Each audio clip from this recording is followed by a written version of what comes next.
যেদিন আপনার গমন, ওই দিনের প্রস্তুতি কিন্তু আপনাদের কারো নাই, আছে? অথচ আল্লাহ রাব্বুল আলামিন বলেন, ওয়াল তানজুর নাফসুম মা কদ্দামাত লিগাদ। প্রত্যেক মানুষের চিন্তা করা উচিত, নজর করা উচিত সে আগামীকালের জন্য কি প্রেরণ করেছে। এই আগামীকাল হলো হাসর ময়দান, ঠিক কিনা বলেন? এখন আপনি আগামীকালের জন্য কি পাঠালেন, এটাতে হিসাব করতে হবে। কথা বলে না? আমরা কিন্তু ব্যবসায়ী। আমরা কি? আমাদের ব্যবসা আল্লাহর সাথে। কার সাথে? আল্লাহর সাথে। তা ব্যবসা মানে লাভ, লস আর হিসাব, এই তিনটা ছাড়া ব্যবসা হয় না। কথা বলে না? মানুষের জন্য কিন্তু আল্লাহ তিনটা জিনিসই রাখছেন সংসারে, ব্যবসা, চাকরি, কৃষি। 4 নাম্বার কিছু নাই, আছে দালালি। 4 নাম্বার কি? দালালি। এই যে যারা অনেকে আছে, এদেরকে বলে ফরিয়া। ফরিয়া আপনার জায়গা, আপনি ক্রেতা, সে বিক্রেতা, মাঝখানে 1 কোটি টাকার জায়গা বিক্রি হলো 10 লাখ আপনার পকেটে। এটা আপনি করলেন দালালি। কি করলেন? এটা না ব্যবসা, না চাকরি, না কৃষি, এটা হচ্ছে ফাও। এটা কি? ফাও। আপনি জমির ব্যবসা করবেন, ওটা ভিন্ন জিনিস।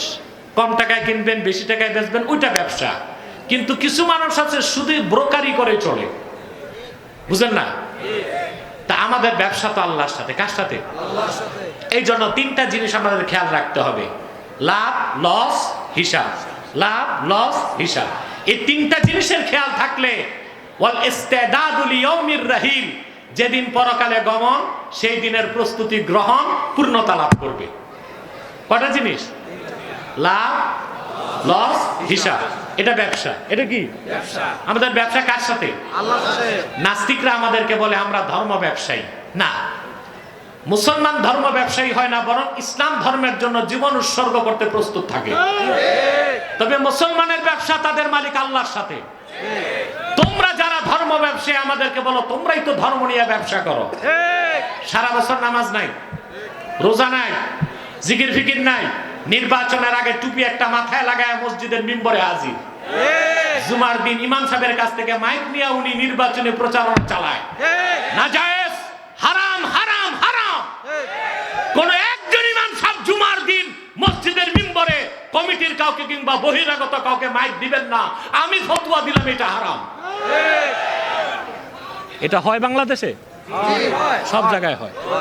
হারাম কেন? হানাফি, মালিকি, শাফি, হাম্বলি 4 মাযহাব একমত। ওয়া ইদা সাইদাল ইমামু আলাল মিম্বার লা সালাতা ওয়ালা কালামা ওয়ালা সালামা ওয়ালা রাদ্দাস সালাম। ইমাম যখন জুমার দিন মসজিদের মিম্বরে বসে যাবে, মুসল্লিদের নামাজ পড়া জায়েজ নাই,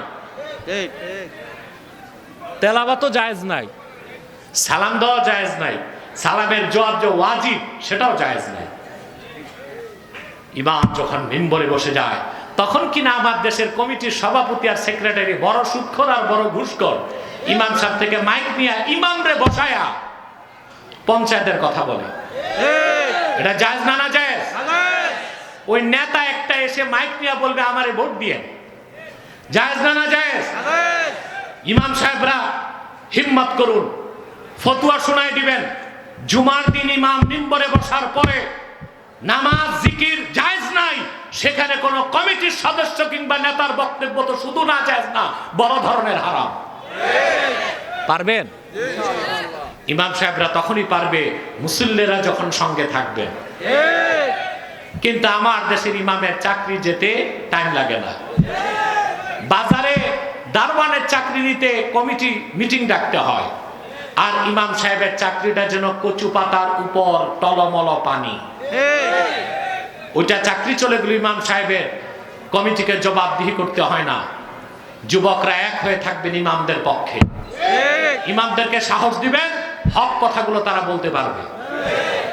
যদি ইমামের চাকরি যায়, কমিটিকে বলবেন শারঈ কোনো কারণ ছাড়া ইমামের চাকরি নেওয়া যাবে না, মুসল্লিদের মতামত ছাড়া। পারবেন? ইনশাআল্লাহ। রাজি আছেন? কিন্তু আমার দেশে অধিকাংশ মসজিদে যারা সভাপতি বানায় সে 1 ওয়াক্ত নামাজ পড়ে না। জীবনে একবার বাবার জানাজার নামাজটা পড়ছে, আর নামাজ জীবনেও পড়ে নাই। যে সেক্রেটারি দেখা যায় সে সাবেক দারোগা, বড় সুদখোর, বড় ঘুষখোর, দায়িত্ব নিয়ে বসে আছে। ইমাম সাহেব মিম্বরে এতিমের মতো বসে থাকে, কি ওয়াজ করবে বেটা, দোয়া ইউজ করতে থাকে, কখন চাকরি যায়। ঠিক কিনা? আপনাদের মুসল্লিদেরকে মজবুত হতে হবে, ইমামকে সাহস দিবেন, কোরআন সুন্নাহর আলোকে যা হক কথা তা বলেন, আমরা আপনার জন্য প্রস্তুত আছি। পারবেন তো ইনশাআল্লাহ? তাহলে এই ফতোয়াটা মনে রাখবেন, ইমাম মসজিদের মিম্বরে বসার পরে পঞ্চায়েতের কমিটির কোনো কথা চলবে না, কোন নেতার বক্তব্য চলবে না। হ্যাঁ, জুমার নামাজ সালাম ফিরানোর পরে চলবে, কিন্তু সালাম ফিরানোর আগে চলবে না।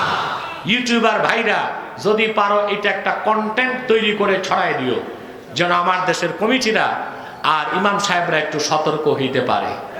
ইমাম সাহেবরা জানে না তা না, জানে কিন্তু বলতে পারে না। ঠিক কিনা?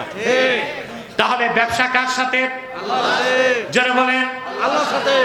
ব্যবসা করি কিনা? করি। আল্লাহ পাক বলেন, ইয়া আইয়ুহাল্লাযীনা আমানু হাল আদুল্লুকুম আলা তিজারাতিন তুনজিকুম মিন আযাবিন আলীম। হে ইমানদারগণ, আমি কি এমন একটা ব্যবসার কথা বলবো নাকি যে ব্যবসাটা তোমাদেরকে জাহান্নামের আগুন থেকে বাঁচাবে? তুমিনুনা বিল্লাহি ওয়া রাসূলিহি ওয়া তুজাহিদুনা ফি সাবিলিল্লাহি বিআমওয়ালিকুম ওয়া আনফুসিকুম যালিকুম খায়রুল লাকুম ইন কুনতুম তা'লামুন। সেই ব্যবসার পুঁজি কি? আল্লাহর সাথে ব্যবসার পুঁজি হলো তোমরা ঈমান আনবে আল্লাহর উপর, ঈমান আনবে মুহাম্মদ সাল্লাল্লাহু আলাইহি সাল্লামের উপর, এবং জান ও মাল দিয়ে আল্লাহর দ্বীনের প্রতি জিহাদ করবে। এটাই হচ্ছে ব্যবসার পুঁজি। বলেন সুবহানাল্লাহ।